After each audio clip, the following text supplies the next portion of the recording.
Hello friends, इस episode की शुरुआत में हम देखते हैं कि किन्सी यांगवा की मॉम से कहती है कि मैं आपके बेटे से शादी इसलिए करना चाहती हूँ क्योंकि हम दोनों एक दूसरे से प्यार नहीं करते और ना ही किसी को डेट करना चाहते हैं। ये सुनकर यांगवा की मॉम यांगवा से कहने लगी कि तुम बिना प्यार के शादी क्यों करना चाहते हो। पहले तो मुझे लगा था कि तुम दोनों शादी करने का सिर्फ नाटक कर रहे हो, पर मैं तुम्हें इस तरह अपना फ्यूचर बर्बाद नहीं करने दूंगी। तभी किन्सी कहने लगी कि मॉम, फीलिंग्स भी टाइम के साथ आ जाती है और हम दोनों की तो सोच भी बिल्कुल सेम है। हाँ, मैं मानती हूँ कि फिजिकल अट्रैक्शन की वजह से एक रिलेशनशिप की शुरुआत होती है, लेकिन दो लोगों की पर्सनैलिटी अगर सेम हो तो भी उनके बीच बॉन्ड मजबूत बन सकता है। और आप भी तो यही चाहती हैं कि यांगवा जल्द से जल्द शादी कर ले। तभी यांगवा की मॉम यांगवा से कहने लगी कि हाँ, मैं भी चाहती हूँ कि तुम शादी कर लो, पर हम तुम्हारे लिए कोई सूटेबल लड़की ढूंढेंगे जिसको तुम सच में लाइक करते हो। तभी यांगवा कहता है कि किन्सी मेरे लिए सूटेबल है, लेकिन उसकी मॉम कहने लगी कि अगर तुमने इस लड़की से शादी की तो तुम्हारा डिवोर्स होना तो तय है और आज तक हमारी फैमिली में एक भी डिवोर्स नहीं हुआ है। तभी किन्सी कहने लगी कि आप तो कहती हैं कि आप अपने बेटे की भलाई चाहती हैं, लेकिन आपने इसकी फीलिंग्स के बारे में कभी नहीं सोचा। पहले आप मैच मेकर से जबरदस्ती इसके लिए ब्लाइंड डेट्स अरेंज करवाती थी और अब वो शादी कर रहा है तो आप उसे वो भी नहीं करने दे रही। आपको अपने बेटे की फिक्र नहीं है, बल्कि फिक्र इस बात की है कि लोग इसके बारे में क्या कहेंगे। ये सुनकर यांगवा की मॉम थोड़ी इमोशनल हो जाती है और फिर यांगवा से कहने लगी कि तुम मेरे साथ वापस घर चलो, अब मैं तुम्हें शादी के लिए कभी फोर्स नहीं करूंगी और ना ही तुम्हारे लिए ब्लाइंड डेट्स अरेंज करवाऊंगी। इवन अगर तुम लाइफ टाइम सिंगल भी रहना चाहो तब भी मैं तुमसे कुछ नहीं कहूंगी। ये कहकर वो यांगवा को लेकर वहाँ से जाने लगती है। तभी किन्सी उनसे कहने लगी कि आज के बाद मुझे इन्फॉर्म किए बिना मेरे ऑफिस में मत आना और ना ही मेरे कलीग से मेरे बारे में कुछ बात करना। इस पर यांगवा की मॉम कहने लगी कि अगर तुम मुझे इनवाइट भी करो तब भी मैं यहाँ वापस नहीं आऊंगी। ये कहकर वो यांगवा को लेकर वहाँ से चली जाती हैं। बाहर आकर यांगवा कहने लगा कि मुझे अभी कुछ काम है, मैं वो काम खत्म करके घर वापस आ जाऊंगा। उसकी मॉम पहले तो नहीं मानी, लेकिन फिर वो प्रॉमिस करता है कि मैं पक्का घर आ जाऊंगा। ये कहकर वो अपनी मॉम को वापस घर भेज देता है। अगले सीन में हम देखते हैं कि किन्सी एक लिफ्ट में होती है और उसने अपने पैरों में शूज भी नहीं पहन रखे थे।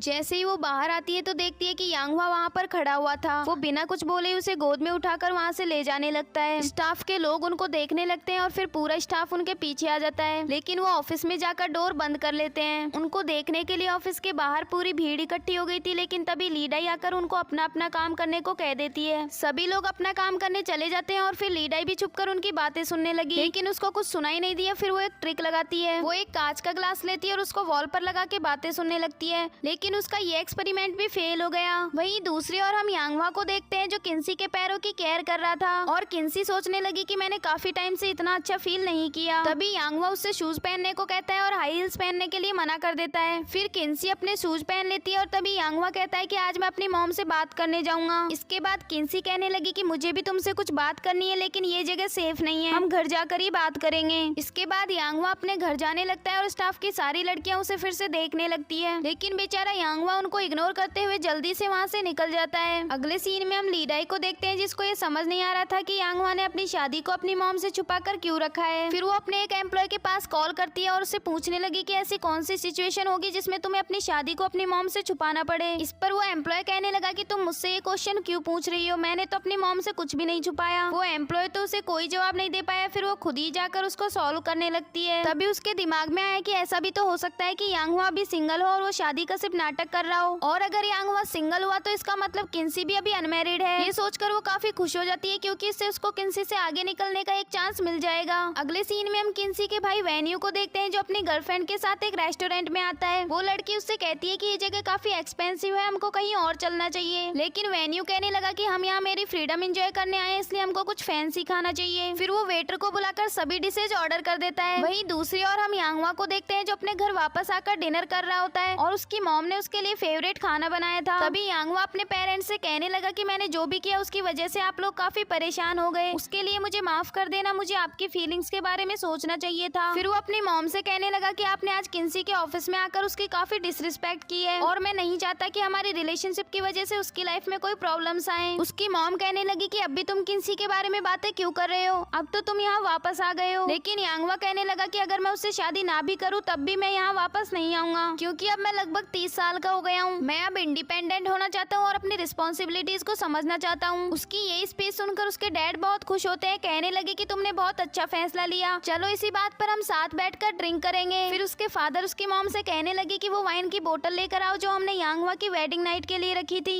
अगले सीन में हम देखते हैं कि यांगवा और उसके फादर एक साथ बैठकर ड्रिंक करने लगते हैं और उसके फादर उससे कहने लगे कि आज मुझे तुम पर बहुत प्राउड फील हो रहा है, भले ही तुम जॉबलेस हो पर कम से कम तुमने अपनी रिस्पॉन्सिबिलिटीज को तो समझा, और मुझे लगता है कि तुम में ये चेंजेस किन्सी की वजह से आए हैं, तो तुम अपनी डेटिंग को कंटिन्यू रख सकते हो, मैं तुम्हें नहीं रोकूंगा। अगले सीन में हम वेन्यू को देखते हैं जो रेस्टोरेंट में बिल पे कर रहा होता है, पर उसके फोन में कुछ मिस्टेक होने की वजह से पैसे ट्रांसफर नहीं हो रहे थे। फिर वो अपनी गर्लफ्रेंड से बिल पे करने को कहता है, लेकिन वो पे करने से मना कर देती है। फिर वो उससे कहने लगा कि मैं तुम्हें बाद में पैसे वापस दे दूंगा। इस पर उसकी गर्लफ्रेंड बिल पे कर देती है, लेकिन सच तो ये था कि वेन्यू के पास बिल्कुल भी पैसे नहीं थे। वो पहले रेनवे के पैसों पर ऐश करता था, लेकिन अब रेनवे ने उससे अपने सारे कार्ड्स वापस ले लिए थे। इसके बाद वेन्यू अपने भाई के घर जाता है, लेकिन उसके सिस्टर इन लॉ उसे घर के अंदर आने से मना कर देती है। उसे बताने लगी कि तुम्हारी मॉम ने कहा है कि तुम्हें घर में ना आने दे। वेन्यू उससे काफी देर तक रिक्वेस्ट करता है, लेकिन फिर भी वो उसे घर के अंदर नहीं आने देती। फिर वेन्यू कहने लगा कि मेरे पास टैक्सी ड्राइवर को देने के भी पैसे नहीं है, वो नीचे वेट कर रहा है, प्लीज आप मुझे थोड़े से पैसे ही दे दीजिए। फिर उसकी सिस्टर इन लॉ उसे 400 युआन दे देती है और फिर डोर बंद कर लेती है। वेन्यू सोचता है कि कोई बात नहीं, मेरे काफी सारे फ्रेंड्स हैं, मैं उनके घर चला जाऊंगा। फिर वो अपने एक फ्रेंड के बार में जाता है, लेकिन उसका फ्रेंड भी उसे अंदर आने से मना कर देता है, क्योंकि किन्सी ने उसे वार्निंग दी थी कि अगर वेन्यू को अंदर आने दिया तो उसकी नकली वाइन के बारे में पुलिस को बता देगी। अब उसके फ्रेंड ने भी उसको निकाल दिया था, तो उसको समझ नहीं आ रहा था कि वो कहाँ जाए। फिर वो अपनी गर्लफ्रेंड के पास कॉल करता है और उससे कहने लगा कि क्या आज रात को मैं तुम्हारे घर पर रुक सकता हूँ। इस पर उसकी गर्लफ्रेंड उसे हाँ कर देती है और वो उसके घर चला जाता है। वहीं दूसरी ओर हम यांगवा को देखते हैं जो अपना बैग लेकर किन्सी के घर चला गया। किन्सी उसे कॉल करने ही वाली थी कि तभी यांगवा घर आ जाता है, लेकिन वो काफी अजीब तरीके से बिहेव कर रहा था। किन्सी उसे हाय कर रही थी, लेकिन यांगवा उसकी तरफ बिना देखे ही अपने रूम में चला गया। इसके बाद किन्सी वहाँ जाकर उससे पूछने लगी कि क्या तुमने ड्रिंक कर रखी है। यांगवा कहता है हाँ थोड़ी सी की है। फिर किन्सी कहने लगी कि मैं तुम्हें कुछ बताना चाहती हूँ, लेकिन क्या तुम इस वक्त सुनने की हालत में हो।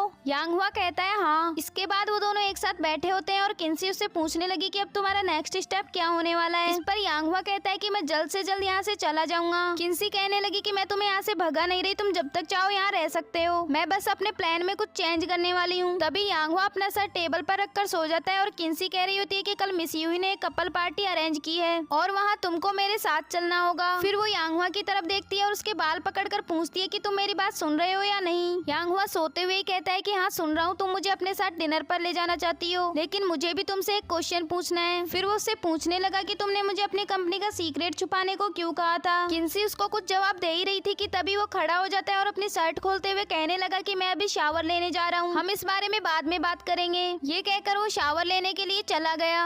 अगले सीन में हम देखते हैं कि यांगवा किन्सी के सामने खड़ा होता है और उसका हाथ पकड़कर उसको उसके रूम में ले जाता है और उससे कहने लगा कि जब मैं तुमसे पहली बार मिला था तो तुम्हें देखकर मुझे लगा कि तुम सुंदरता की डेफिनेशन हो। फिर वो उसे एक रोमांटिक लव पोएम सुनाने लगा और उसकी काफी ज्यादा तारीफ करने लगा और इसके बाद उसे गुड नाइट डियर बोलकर वहाँ से चला गया। लेकिन उसके जाने के बाद किन्सी को उसकी बातें याद करके बहुत हंसी आ रही थी। इसके बाद नेक्स्ट मॉर्निंग का सीन दिखाया गया है जहाँ यांगवा जब सुबह उठकर बाहर आता है तो किन्सी उसका नशा उतारने के लिए उसको एक ड्रिंक देती है और फिर उससे पूछने लगी कि अब तुम्हें कैसा फील हो रहा है। यांगवा कहने लगा कि मुझे अभी भी बहुत हैंगओवर हो रहा है। तभी किन्सी कहती है कि जल्दी से रेडी हो जाओ, हम आधे घंटे में बाहर जाने वाले हैं। यांगवा पूछने लगा कि तुम कहाँ जाने की बात कर रही हो। इस पर किन्सी बताने लगी कि मैंने तुमसे कहा था ना कि आज हमें मिस यूही के घर जाना है और तुमने जाने के लिए हाँ भी कह दिया था। इस पर यांगवा कहने लगा कि अभी तो मैं बहुत वीक फील कर रहा हूँ, मुझे हॉस्पिटल जाना चाहिए, मैं तुम्हारे साथ पार्टी में नहीं जा पाऊंगा। ये कहकर वो अपने रूम में जाने लगता है। तभी किन्सी उसे एक रिकॉर्डिंग सुनाती है। यांगवा ने कल रात को उसे जो लव पोएम सुनाई थी वो उसने रिकॉर्ड कर ली थी और वो यांगवा से कहने लगी कि ये कितनी रोमांटिक पोएम है, मैं इसको रोज सुनना चाहती हूँ, इसलिए इसको रिंगटोन सेट कर लेती हूँ। ये देखकर यांगवा को काफी इम्प्रेस फील हुआ। इसके अगले ही सीन में दिखाया जाता है कि यांगवा पार्टी के लिए रेडी होकर कार में बैठा हुआ है, लेकिन बेचारे का जाने का मन बिल्कुल नहीं था। तभी किन्सी आकर उसे सीट बेल्ट लगा देती है और उसे वेडिंग रिंग पहना देती है। अगले सीन में हम देखते हैं कि वो दोनों मिस यूही के घर पहुंच जाते हैं और यांगवा मिस यूही को गिफ्ट में एक वाइन की बोतल देता है। अब जो इंसान नशे में है उसको वाइन के अलावा भला क्या दिखेगा। इसके बाद वो दोनों मिस यूही के हस्बैंड मिस्टर जिन से मिलते हैं। मिस्टर जिन यांगवा की काफी तारीफ करते हैं क्योंकि उसकी वजह से उनकी कंपनी के साथ फ्रॉड होने से बच गया था, लेकिन बेचारे यांगवा की तो हालत खराब हो रही थी, वो बिना बोले उनकी बातें सुन रहा था। तभी मिस्टर जिन किन्सी से पूछने लगी कि क्या इनकी तबीयत खराब है। इस पर किन्सी बताने लगी कि हाँ इन्होंने कल रात काफी ज्यादा ड्रिंक कर ली थी। तभी मिस्टर जिन मिस यूही से उसके लिए ब्लैक टी मंगवाते हैं ताकि उसका हैंगओवर हैंगओवर उतर सके। और इसी के साथ ही ये एपिसोड भी यहीं एंड हो जाता है।